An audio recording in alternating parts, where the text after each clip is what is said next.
Assalamualaikum guys, welcome to my YouTube channel Aspire to Serve with Anmol। आज हम CSS course international relation paper one की theory realism पढ़ेंगे और पहले उसके जो है मेन कॉन्सेप्ट को देख लेते हैं कि रियलिज्म कहती क्या है, रियलिज्म थ्योरी होती क्या है और रियलिज्म थ्योरी कहाँ से आई, किसने उनके जो है वो पोस्टुलेट बयान किए। तो देखते हैं theory of realism. It's a power politics model of IR. ये एक पावर पॉलिटिक्स मॉडल है आईआर का, जिसमें ये बताया जा रहा है कि जो स्टेट्स होती हैं वो continuous in the unwinding in a vicious cycle of power struggle में ही लगी पड़ी होती हैं। और जो लीडर्स होते हैं वो इगोइस्टिक होते हैं, वो जो है अल्ट्रुइस्टिक नहीं होते, वो सेल्फ हेल्प पे ही यकीन रखते हैं। तो पहले देख लेते हैं थ्यूसिडिडीज। थ्यूसिडिडीज जो है उसने लिखा था पेलोपोनेशियन वार के बारे में। पेलोपोनेशियन वार के बारे में इसने लिखा था कि एथेंस और स्पार्टा में वार हुई। इस वजह से वार हुई कि वो एथेंस जो थे वो कंपैरेटिवली ज्यादा स्ट्रोंगर थे। एथेंस जो थे वो कंपैरेटिवली पावरफुल थे। तो जैसे ही स्पार्टा भी पावरफुल होने लगे तो दोनों को जो है वो एक दूसरे से खतरा होने लगा।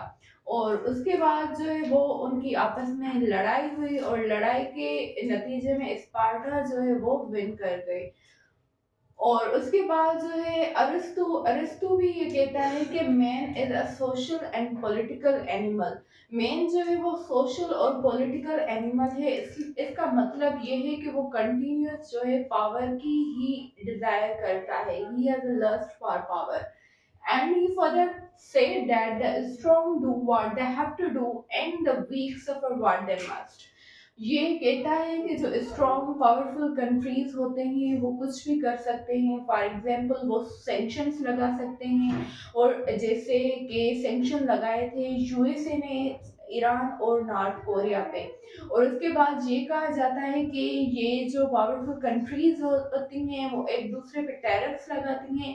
फॉर एग्जांपल जैसे प्रेजेंटली यूएसए लगा रहा है tariff to the other countries to reduce its trade deficit, which is actually 34 billion trillion at present। And उसके बाद जो है वो निकोलो मिकेवली ये लिखते हैं एंड जस्टिफाइज द मीन्स।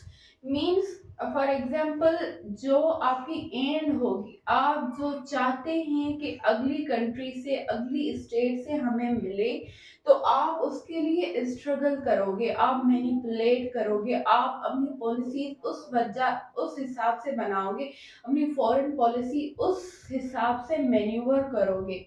तो जैसे कि आप अपने नेशनल इंटरेस्ट को मैक्सिमाइज कर सके।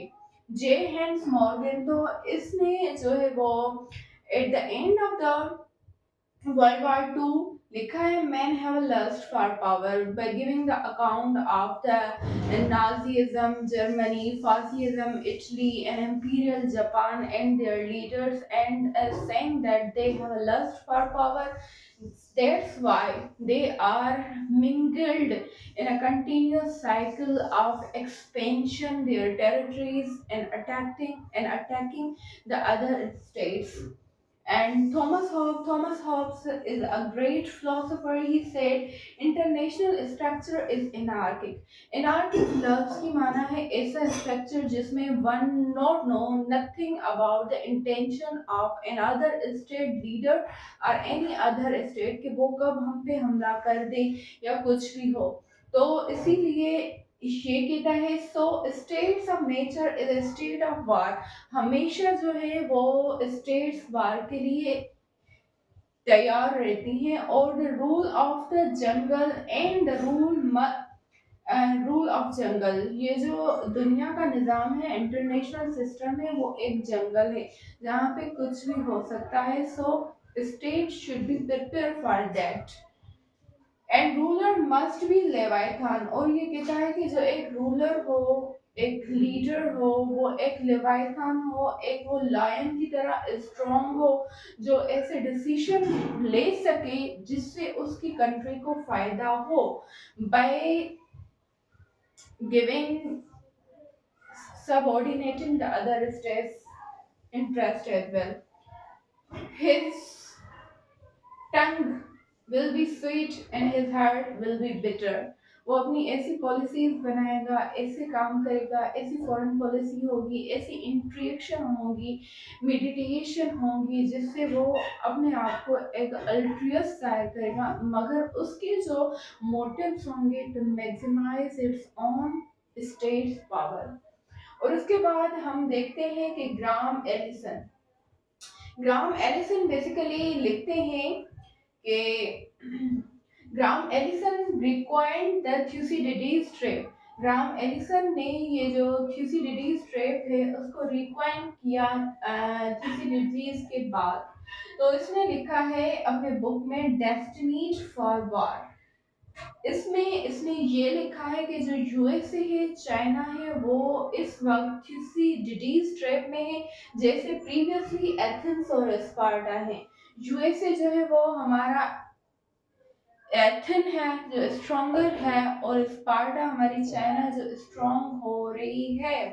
तो इनको आपस में जो है वो इम्बैलेंस है, और ये एक दूसरे को काउंटर करना चाहते हैं through making different alliances.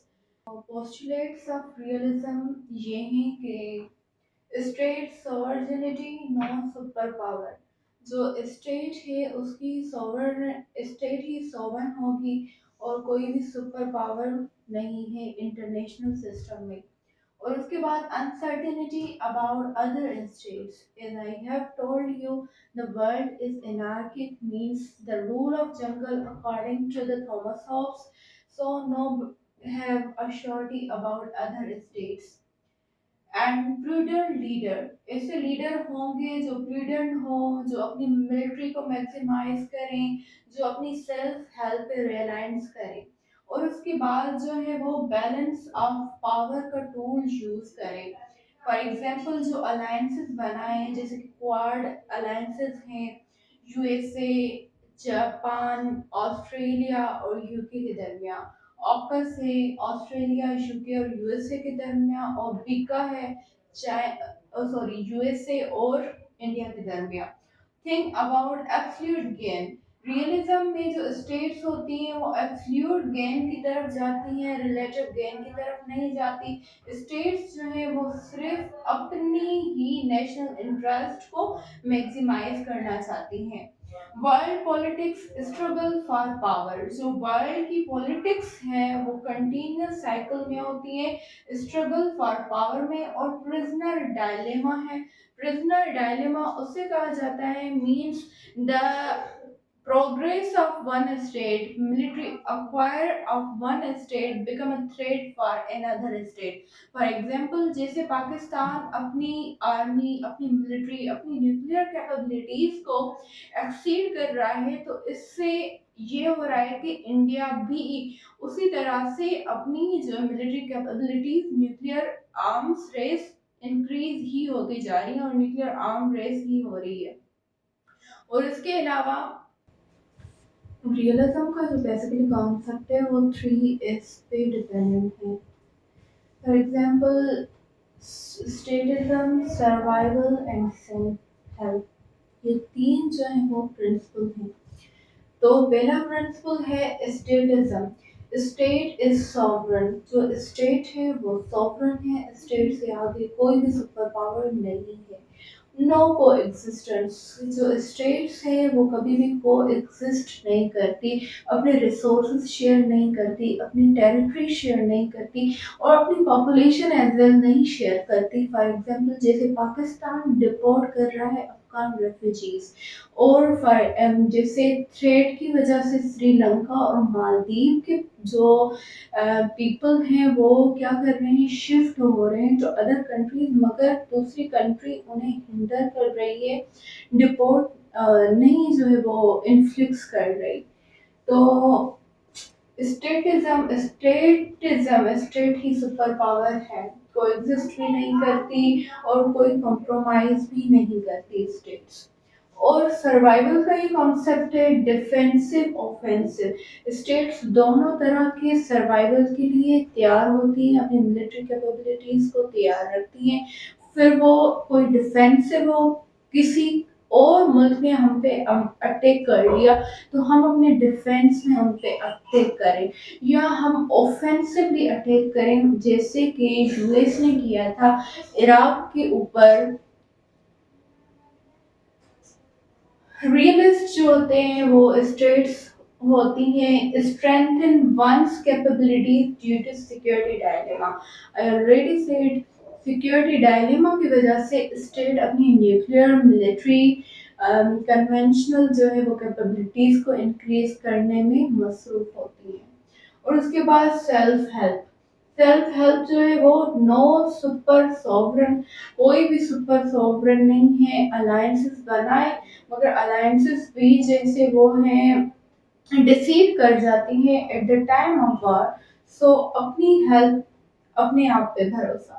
Possibility of war, वार हो सकती है क्योंकि कंट्रीज अक्वायर करना चाहती हैं, गेन करना चाहती हैं more and more territory through expansion, more and more economic gain by exploiting others, for example in colonialist era and deceitful nature of a state। states एक दूसरे को धोखा भी दे सकती हैं at a time of war। So thank you